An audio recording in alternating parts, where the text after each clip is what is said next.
Okay, pastor, ikaw naman ang wanted. Huwag mo akong damahin dito. Prosecutor ako, tapos, as a lawyer, I would say that you can go to court and fix your case and post a bail bond. That would be an option. But if you do not think that you will get the fair deal with this administration, because we have been talking about Marcos and everything, huwag kang lumabas dyan sa Tamayong. Nandyan lang yan sa Tamayong. Malaki lang ang Tamayong. Alam mo, ganito yan. Let me educate all of you. Ang Tamayong malaki yan, sa loob maraming bahay. Make sure na sa isang bahay nandyan siya. Because for every bahay, it should be a different search. Hindi mo pwede ma-search ang bahay na yan at maghanap ka kay Pastor Kibuloy.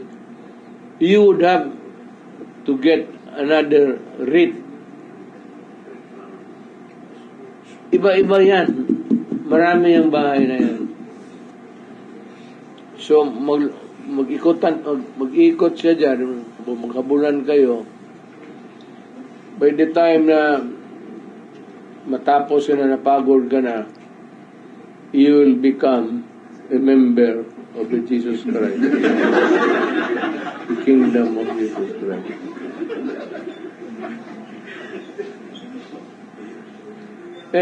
Alam mo, ang buhay ng tao, tayo naman simple lang eh. Katoliko, trabaho tayo, prayer, that someday, pag namatay tayo, maawaan Diyos, punta tayo ng langit. Di ba? O gusto ninyo sa impyerno? Impyerno ang gusto ninyo? Bahala kayo. Ngayon, kahanap ninyo, hindi ninyo mahanap. It's ewan ko, Tamayong malapit dyan na malaki ang Tamayong. Malaki. Follow-up, Mayor, may mga speculation kasi that someone is nasa aking bahay ko. studying Look, kain mo ako magkatapos, mag-uwi ako. Sama tayo doon sa bahay ko. And if you can find Kibuloy there, I'm raising the ante. Ano ba magkano bibili ng 100? I'll make it 200,000. Or 300. Or even 500. Ibuhos ko na lang yung pera ko para maligaya kayo kung makita niyo siguro sa bahay ko.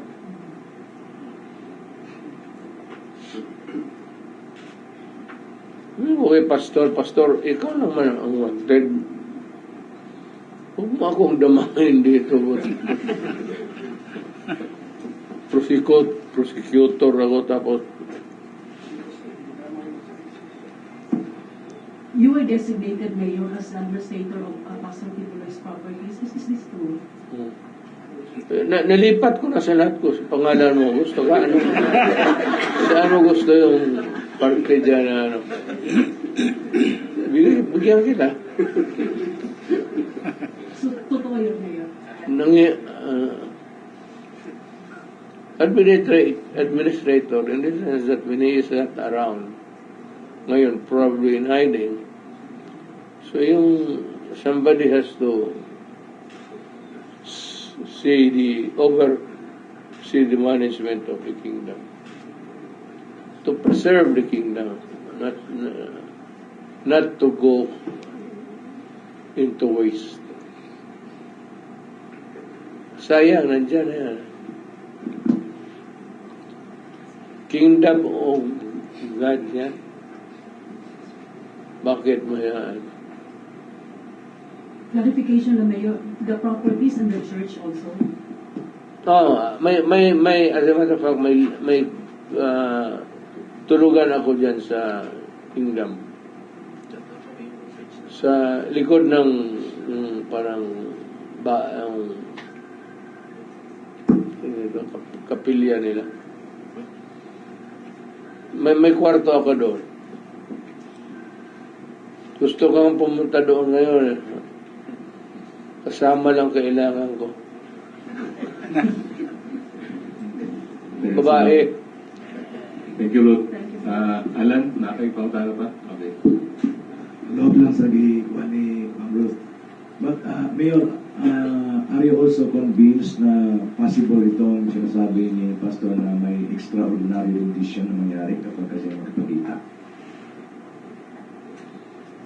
Well, hindi ko masyado pinag-aralan yan kasi American law yan. But it is possible may rendition. Pero tingin ko, we will post a ban and talagang kung available, kung hindi available, remains fugitive. Pero pag available, tapos he gets his liberty. I don't think that there will be a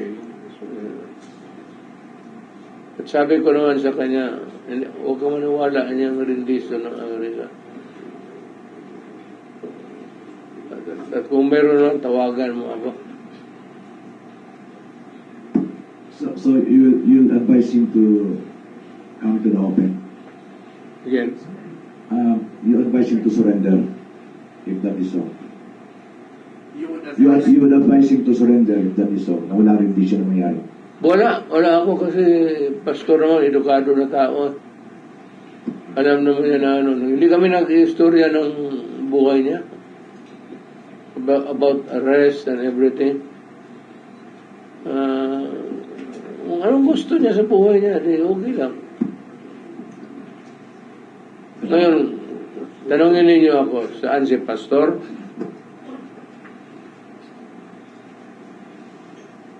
Gusto niyo malaman talaga?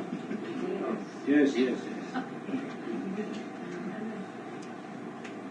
Ewan ko, pag ano lang siya, tama yung, yan lang naman ang refuge niya, sanctuary. Wala man siya ibang bahay. Yan lang. Tama yung ano. Wala akong nalaman na ano. He is comfortable in his tamayong sanctuary or itong kingdom compound niya dyan sa airport banda. Frankly, yan talaga ang alangan ko. Na kung nakapunta na siya ng Manila o saan na lugar, wala akong alam kung may mga bahay siya doon. And I must profess my ignorance. Is it possible that you will also be assassinated? Ano ba? Assassinated because extraordinary rendition. He said that it's possible that he will be either be abducted or assassinated. Do you think that it's possible? Maybe because he's hiding. That is his belief. But why would the U.S. want to kill him? I don't know.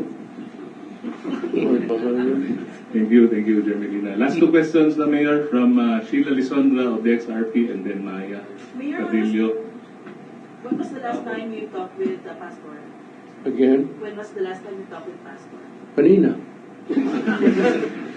Is it possible po na sa imo siya mag-surrender? Hindi ko siya tatanggapin. Hindi ako masunod.